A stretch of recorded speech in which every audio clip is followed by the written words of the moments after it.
Customer service, done right, can be your company's single biggest competitive advantage. Welcome to the Customer Service Revolution. Join customer service authority and best-selling author John DeJulius as he interviews leaders who are revolutionizing their industries. This is more than a podcast, though. It's a movement. The Customer Service Revolution is a radical overthrow of conventional business mentality designed to transform what customers and employees experience.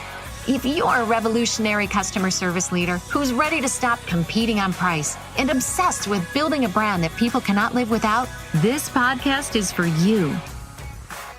Hi, this is Denise Thompson, managing partner of the DeJulius Group. We know it can be difficult getting the whole team as excited as you are about customer experience.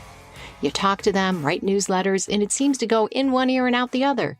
Sometimes it's the message, sometimes it's the messenger, sometimes it's just a tough crowd. Consider bringing John in to speak live at your next company or association event. He'll have them laughing, crying, cheering, and most importantly, understanding how to become world-class. Visit johndejulius.com for details or to book your date now. Welcome, revolutionaries, to episode 150 of the Customer Service Revolution podcast. I am John DeJulius, Chief Revolution Officer of the DeJulius Group. Today on this episode, I will be sharing a presentation that's pre-recorded that I did on how to become the brand customers can't live without. Before that, let's talk about some CX, customer experience, in the news.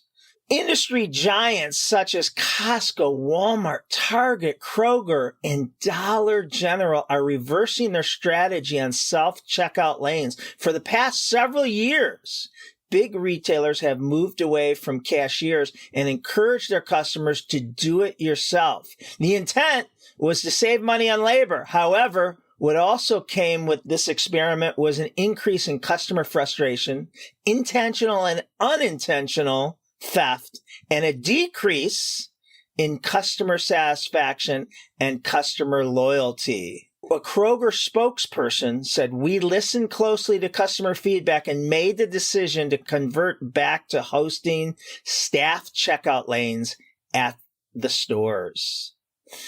So a lack of human interaction decreases customer loyalty. Researchers from Drexel University's Lebo College of Business conducted 5 studies that show customers prefer human interactions versus technology and are more likely to remain loyal to the retailer. These findings and the full study were recently published in the Journal of Business Research.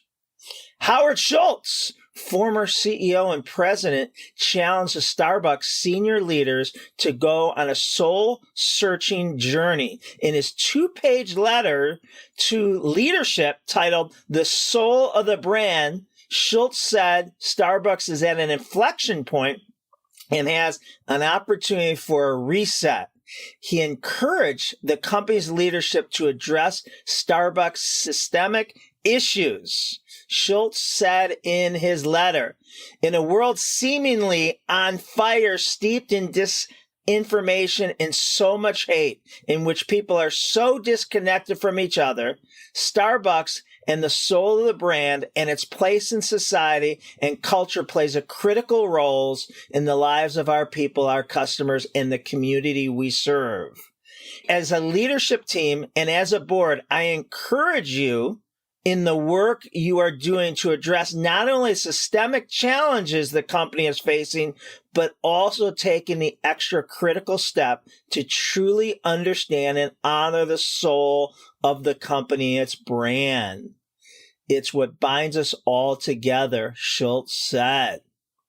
And fast food chain backs off surge pricing strategy after public backlash.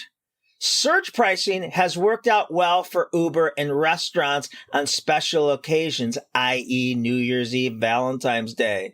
And it appeared consumers may have to deal with it at their favorite fast food chain. However, now Wendy's restaurants appears to be walking back their plans on testing fluctuation pricing based on demand, also known as surge pricing.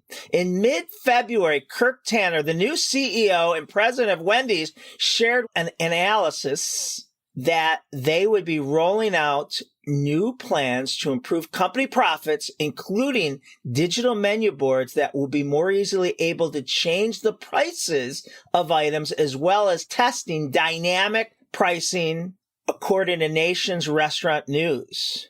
Tanner says, beginning as early as 2025, we will begin testing more enhanced features like dynamic pricing with AI-enabled menu changes and suggestive selling. However, a company spokesperson said in a statement more recently, to clarify, Wendy's will not be implementing surge pricing, which is the practice of raising prices when demand is highest. We didn't use that phrase, nor did we plan to implement that practice. Prior to Wendy's new statement, there was a great deal of backlash on social media. Even Burger King, a key competitor of Wendy's, jumped on the opportunity to take a shot and market share from Wendy's by offering customers free Whoppers through Friday, March 1st, saying the only thing surging at Burger King is fire. They showed an emoji on a text, and they went on to say, we don't believe in charging people more when they are hungry. We will be right back with our presentation on how to be a brand customers can't live without. Welcome, revolutionaries. So let's get started. There's been a customer service recession going on since the middle of the pandemic. According to the American Customer Satisfaction Index, which measures every industry, you can see that it hit a 2-decade low at the end of 2022. Why? Because we had, the Great Resignation, employee burnout, and supply chain issues and inflation, and all those things led to an experience gap. An experience gap is when people are paying more and they're getting less. So I'm sure you've all experienced that as customers and possibly in your business. So what types of things are people dealing with? Shrinkflation. You've experienced shrinkflation, whether you know it or not. You might get 4 less chips in your Doritos. Your Gatorade bottle might, be 4 ounces smaller, but you're still paying the same price you used to be. So it's a kind of a shady disguise in raising prices without the consumer knowing it. It might be a smaller entree. It might be booking an hour and a half massage, but only getting 80 minutes. And the other thing with it, we're all fatigued on is tipflation, right? Everywhere we go, everyone wants a tip now instead of what used to be the hospitality industry. So I want mine. So at the end of this presentation, I'm going to put this up and, see if I can get some tips. But the positive is return on experience, ROX. It shows that the companies that commit to being obsessed with customer experience outperform everyone else by 400%. So welcome to you that are on this and listening and watching. Is it possible to become the brand customers can't live without? People ask me more in the first business I started, the salon and spa business 31 years ago, who's my ideal customer? And I like to say it is a Tesla driving, Lululemon wearing, Peloton riding, Starbucks drinking, Apple, Mac using. What's unique about this clientele, this consumer? These types of customers care less about price and more about finding a compelling experience that makes them feel better about themselves, which creates an emotional connection to the brand. They think if I buy this, I'll be hipper, more attractive, more intelligent, and more popular. So in the chat here, I would love for you to share with me and all of us, what are some brands you can't live without, or one brand that you can't live without and why? But would love to know what some of your brands are and see if they're the typical ones we get. So Amazon, easy to get items and super quick. Mine are Starbucks, Apple, and Amazon. Also ESPN. Usually the ones that we get, like when we do workshops and stuff, is these three: American Express, Target, besides some mom and pop locals that maybe not be well known to everyone else. Oh, I think we got a couple more answers. Nike, Yeti. This is a great exercise to do with your team. Ask them why. Let them tell you. And then ask them this question: what is a brand you can't live without? And then why? Why? And the answers you get are because they remember me, or because, Apple, I like how all my products work together. Amazon, as Lindsay said, they're the easiest company in the world to do business with. What you usually don't hear is necessarily how superior the product is. Product better be good. And the other thing you don't hear is because they're the cheapest. Typically, the brand you can't live without is not the cheapest. And so that's what we're all striving for. So what makes a company, a brand customers can't live without? And this is B2B, B2C, manufacturing, whatever, distribution, it does not matter. So a great product or service, that's table stake. And you have to understand, like Apple puts out great products, but you can argue that, Samsung, their competition is very comparable and cheaper. So that's table stake. You got to do it, whatever your service or product is. But then the next one is consistency. And consistency, this is huge and cannot be overemphasized. Undeniably, more than anything else, customers want a brand that is brilliant at the basics. Consistency drives customer satisfaction and brand loyalty. And basically, you can forget the bells and whistles. Just be consistent, be reliable, accurate, friendly in every interaction, and don't make it depending on which location or which employee your customers deal with. We call that employee roulette. All right. Third one, ease of doing business. Again, think about Amazon. Think about Zappos, Nordstrom's, Uber. Amazon is the easiest, most convenient company for purchasing. From one click to returns to their customer support, you could be speaking to someone within 30 seconds, probably through chat, but they also will call you. Companies like Zappos and Nordstrom's do not have return policies, meaning you can return them in years. You could bring it back, whenever, and you don't need a receipt. Does your companies have policies and rules to make your life more convenient, to make your customers' life more convenient? How easy is it to speak to a human being? How easy is it to find a phone number on your website? Is the buying experience for your customers convenient for you? Or is it convenient for the company and harder for the customer? Number 4 is employee evangelists. Great brands have employee evangelists of two things. One, what they do. They love the industry they're in, okay? And 2, the brand they do it for. So because of this, when you shop at a world-class brand, you see a strong similarity. Their employees love, technology, right? They love helping and discussing the benefits of different types of products and services they do. And they love working for their brand. Their employees are loyal to the brand, and customers become loyal to the brand as well. The next one, number 5, is they educate versus sell. Okay. And then the best brands gain loyalty and high customer satisfaction scores by teaching their employees to educate the customer versus just sell to them. I love technology. And the moment something new comes out, I have to have it, right? Worst thing to be as a customer.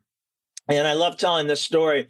Years ago, when the iPad 2 or the iPad 3, a new iPad came out, I had to have it because I have FOMO when it comes to technology, right? I'm so worried there's a bell or a whistle on a device, computer, phone, whatever, AirPods, that I don't have.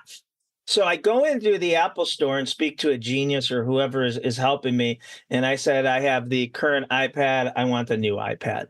And it could have been really done, really, really quick, really easy. Grab the box, take my credit card, I'd be out. But this person that was working at Apple didn't do that. They asked me what I currently use my iPad for. And I responded with everything.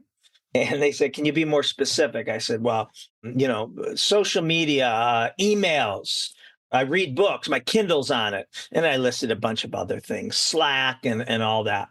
And they said, Do you watch movies? And I said, not on my iPad. And they said, do you play games? I said, no, never. And he said, forget about it. I'm like, what? He said, the only difference between the iPad that just came out and the iPad you have is the graphic design card. If you don't watch movies or play games, there's no benefit to switching and paying that money. And I was shocked. And I was like, come on, I'll start playing games. Sell me a game. But as a result of him educating and not just selling me, he got a customer for life. I've spent so much more money because when I go in and I see him, I ask him if it's time for a new laptop. And, he looks at mine and he says, yes, we got a better one. And I ended up spending $5,000 on a new MacBook Pro with all the bells and whistles. Right? So the educate versus sell is so important. Sometimes you take a sale off the table and you'll get more business in the long run.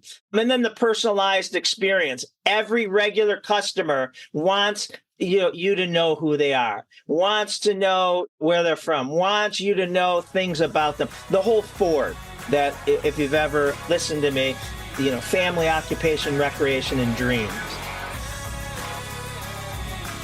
If you heard me talk long enough, you've heard me say, what are you consuming?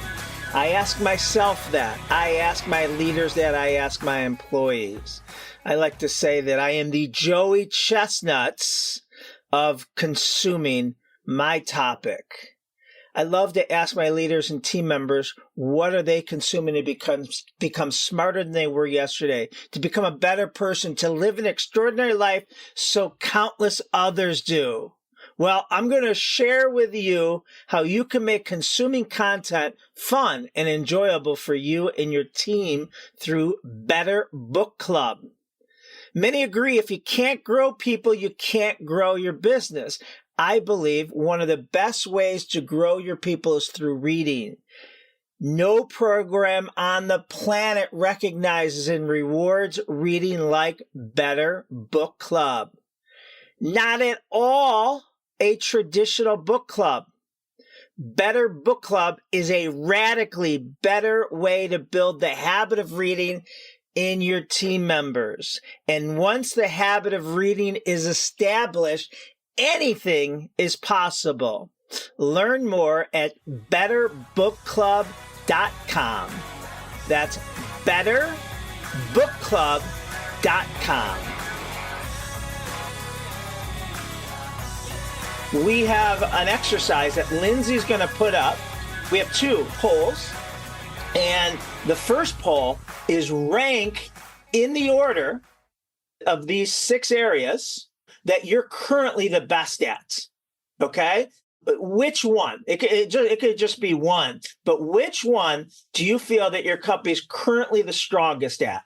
The leader, with almost 60% of you, chose a great product or service. And then tied with number 2 and 3 is consistent and educate versus sell. So absolutely great product and service is critical. You won't be a great brand without it. But in almost every industry I can think of, there's even in customer experience consulting, right? There's really smart, wicked consultants out there that, hate to say it, but probably do what we do with their own methodology. So there has to be something more, that goes with it. So consistency, no one picked ease of doing business, employee evangelism, or personalized experience. So now I'd like Lindsay to show the next one, which is, what are you weakest at? Coming at number 1, the weakest is the personalized experience. 2 is, as you can see, is consistency and ease of doing business is tied, and then employee evangelist, which makes sense because the other 2 is great product was number 1 in strength. And I think, educate versus sell. So, how do you attack that? And, personalized experience, we have such an advantage with technology today, depending on what type of business you're in. But Ford, family, occupation, recreation, and dreams. If you have a CRM system that can be shared, that is huge. And then the consistency is so important, which usually starts in training. new employee training, and then, the training that you consistently give your employees ongoing. A statistic, me and Dave Murray just finished a new book that's coming out in June called The Employee Experience Revolution. And part of our research we found was that a 90% of employees training they get at one company, whether they work there 3 years or 30 years, is 90% of their training, professional development, happens in the first 90 days. And we got to make sure, we don't give them too much training in the first 90 days. We're overwhelming them. We've been guilty of that. We used to teach them things in their first 90 days that they didn't need to learn. It wouldn't apply to them, for 6 months or a year. So we had to take that out because that fire hose, they aren't going to remember anything if we give them too much. Crawl, walk, and run. But also to keep motivated, to revisit what I like to call TOMA, top of mind awareness, is really, really important. And they should be going through reorientation and retraining and just be visiting certain things. So the one thing I probably can't help you with is a great product or service, but that's what you don't need help with. But consistency really stems from the training, having non-negotiable standards that people get trained on, tested, and held accountable. And they don't just get trained once. You got to keep on revisiting it. And the best way to revisit is you can touch it once a day. You can visit one non-negotiable standard once a day in a pre-shift huddle, however you communicate with people.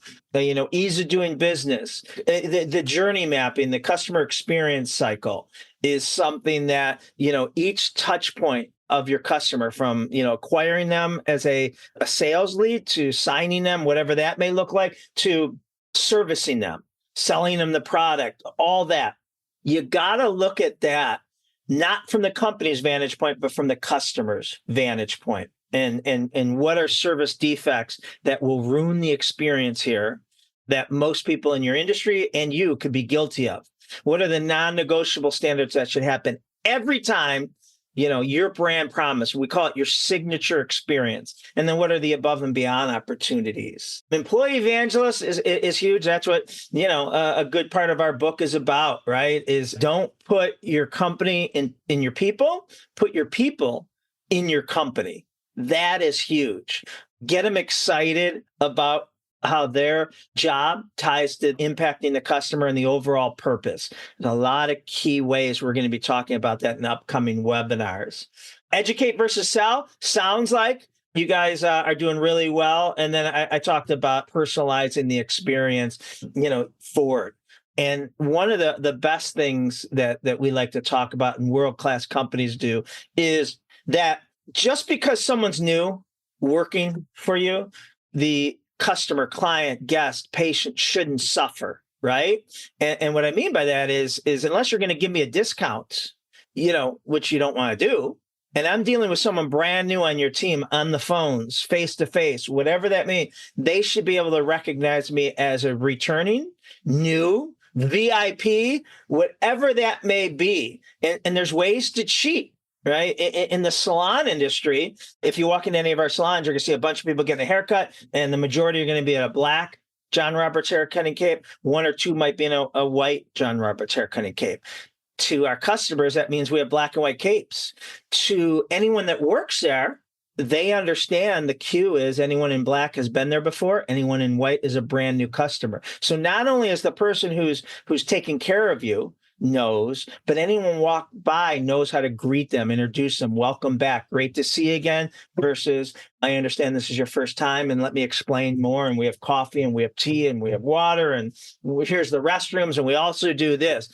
So many businesses copy that. There's a dry cleaner in in Miami, Florida called Sudsy, and they teach their counter people that if someone walks in with a black dry cleaning bag, the white dry cleaning bag, they're a brand new customer or a customer of less than 6 months. So also tell them that the company does tailoring and they do other things besides clothes, like wedding garments and drapes and all the things that a dry cleaner does.